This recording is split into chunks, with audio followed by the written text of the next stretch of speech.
Alors, après avoir vu que l'exposé, bon, je vais voir ici le plan de l'exposé. Alors, le plan de l'exposé, c'est quelque chose de fondamental, puisque ça en constitue, on va dire, l'ossature de l'exposé. C'est voilà, c'est là que tous les membres, je veux dire, sont reliés au travers d'une ossature qui, voilà, finalise à lui tout seul euh, l'exposé. Alors, vous aurez compris que c'est fort important ce travail-là, donc, comme on dit, c'est indispensable. Et attention qu'il existe différents types. Alors, dans les différents types de plans, ben, on a le plan chronologique. Hein, vous savez très bien qu'il y a une chronologie qui va être référencée là-dedans, c'est-à-dire un timing. Il y a le plan méthodologique. Hein, donc là, il y a une histoire de raisonnement, il y a une méthode, donc un raisonnement qui va y découler. Il y a le plan dialectique, bon, qui est classique. Hein. Vous connaissez le plan dialectique classique parce que ben, c'est la thèse, l'antithèse, voire la synthèse. Il y a le plan, encore une fois, psychologique et le plan logique. Donc, vous voyez que les plans, c'est différents types. Alors, certains peuvent s'entremêler. Hein. On peut avoir un plan voilà, méthodologique avec un plan psychologique. Voilà, c'est pas dit qu'on aura un plan bien précis, on peut en avoir qui s'entremélangent, qui s'entremêlent. On va dire ça comme ça. Bon. Alors si je commençais par le premier que j'ai cité, c'est-à-dire le plan chronologique, ben, le plan chronologique, vous le connaissez, puisque c'est la narration d'événements dans un ordre. Alors parfois dans des films, voilà, il commence par la fin, voilà, et vous ne comprenez pas le sujet. Le but, c'est justement de suivre tout le film. Voilà, il donne un petit élément de la fin, et pour comprendre la fin, mais il faut avoir vu tout le film. Donc il commence par un élément de la fin. Après, on commence à faire voilà, des liens pour comprendre. Bien sûr, l'interrogation permet de rester, je veux dire, on va dire, concentré sur tout le déroulement du film pour comprendre bon, ce qui s'est produit. Bon. Alors donc, il y a le plan chronologique, ben, c'est une histoire, avec bien sûr des événements qui se racontent. Généralement, l'histoire, ben, c'est basé sur du temporel. Et donc, on a une séquence, une succession temporelle d'événements qui font justement le temps. Le temps, justement, c'est des événements qui se déroulent, mais une narration, une histoire peut se dérouler par rapport à, voilà, à des timings bien définis, des timings différents. À tel moment, il s'est passé ça. Au milieu du film, il y a eu ça. Voilà, aux trois quarts du film, il y a eu ça. Et à la fin du film, il s'est passé ça. C'est les événements qui se sont produits tout le long cours du film, certains intéressants, d'autres moins.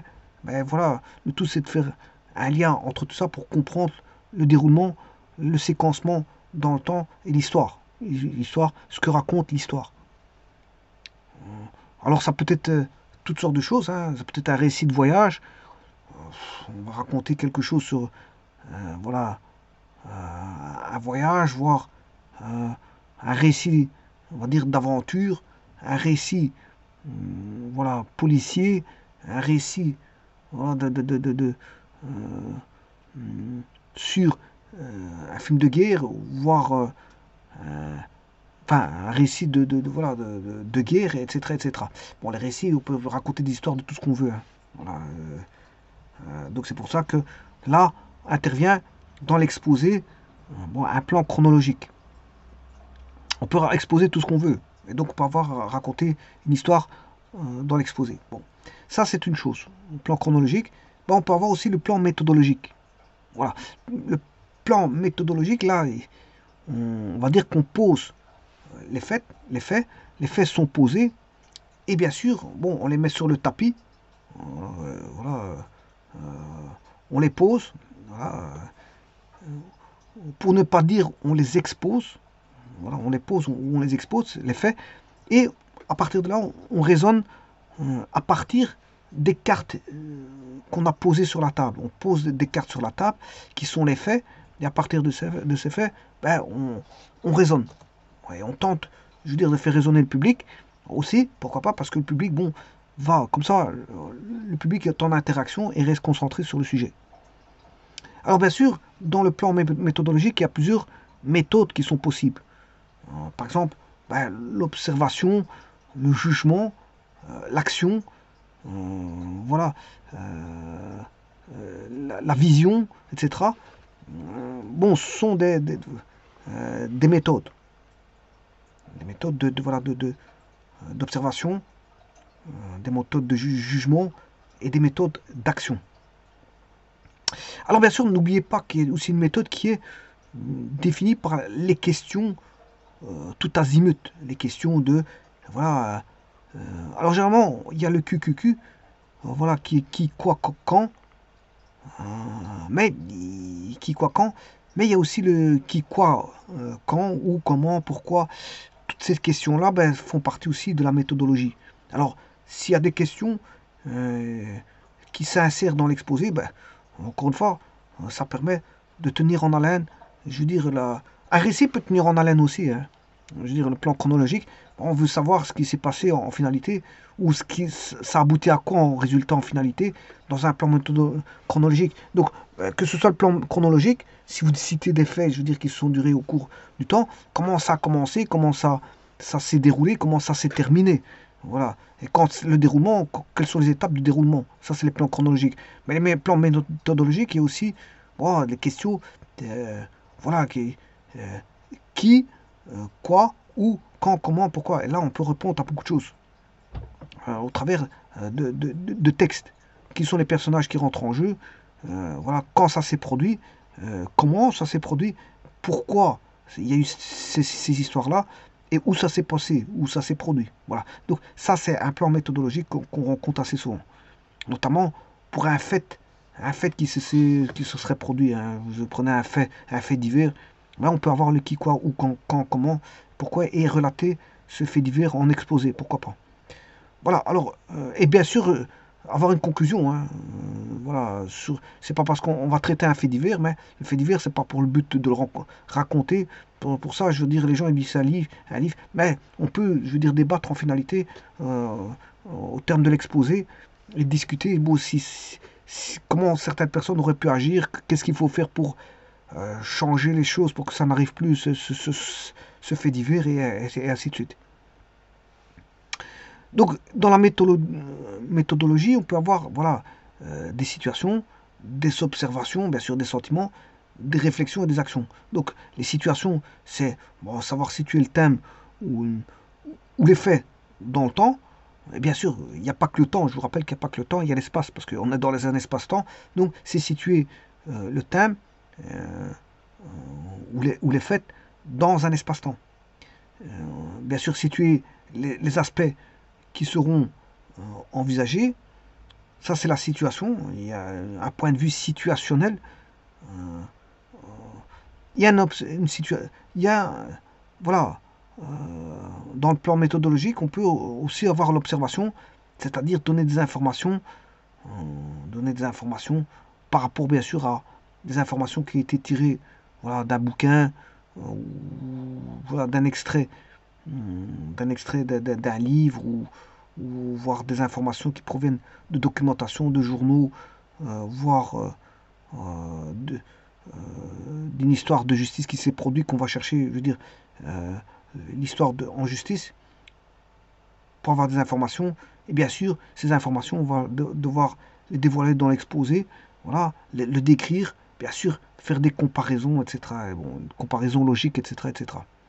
Les sentiments, le sentiment, dans le plan méthodologique, c'est d'exprimer ce qu'on pense, ce qu'on a choisi comme idée de départ pour pouvoir, enfin, à devoir exposer dans un sens voilà, sentimental ou psychologique. On a choisi tel sujet d'exposer parce que ça nous a pris à cœur, quand on a rencontré ce cadre-là, ou parce qu'on connaît quelqu'un qui a eu ça, ou que je veux dire, bon, c'est un sujet d'actualité, qu'on voudrait bien l'exprimer, et ainsi de suite. C'est un sujet politique qui fait partie de notre idéologie ou de l'opposition à notre idéologie, on voudrait bien en discuter. Ouais, donc on discute, je veux dire, pour sortir notre pensée, et tout ce qu'on a dans le ventre, et l'exposer à d'autres, voir ce que les autres en pensent. Alors la réflexion, toujours dans le plan méthodologique, ben, la réflexion c'est pourquoi on pense à cela. Voilà, pourquoi. Voilà, c'est le pourquoi on pense à cela. Les actions, c'est bien sûr l'avenir, les modifications apportées, les actions à décider, comment pourrait-on répondre à cet entrefait, et ainsi de suite. C'est des actions qui vont amener à voilà, euh, faire disparaître le problème, bon, ce qui m'étonnerait, mais plutôt, je veux dire, le réduire au maximum. Si c'est un effet de mode de société, voilà, est-ce que ça intéresse tout le monde ce phénomène de mode? Est-ce qu'il est néfaste? Est-ce qu'il a des points de vue positifs ce phénomène de mode? Et ainsi de suite. On peut discuter de tout n'importe quoi et apporter des actions. Alors, sensibiliser, c'est une action. Sensibiliser, alors, à certaines personnes à adhérer, ben, on peut faire de la propagande, ou c'est une sensibilisation à ne pas adhérer à certains groupements qui sont néfastes, voilà, et qui apportent que des problèmes dans la société. Pourquoi pas? Voilà. Alors ça, c'est le plan méthodologique, je l'ai dit, donc observer, c'est l'observation, basée sur l'observation, les sentiments, la réflexion, l'action, et la situation, bien sûr. Maintenant, sur le plan dialectique classique, ben ça, je vous l'ai dit tout à l'heure, le plan dialectique classique, il est connu. Hein. C'est la thèse, l'antithèse et la synthèse. Voilà. Avec, nous, on essaie de démontrer quelque chose au travers voilà, du sujet. Le plan psychologique. Voilà. Donc maintenant, j'ai bien dit qu'il y avait le plan chronologique, le plan méthodologique, le plan dialectique classique, le plan psychologique maintenant. Bien sûr, tout ça peut s'entremêler, comme je l'ai dit. C'est pas forcément, je veux dire, ça ou ça ou ça ou ça. C'est pas forcément soit le plan. Je m'excuse. Je m'excuse.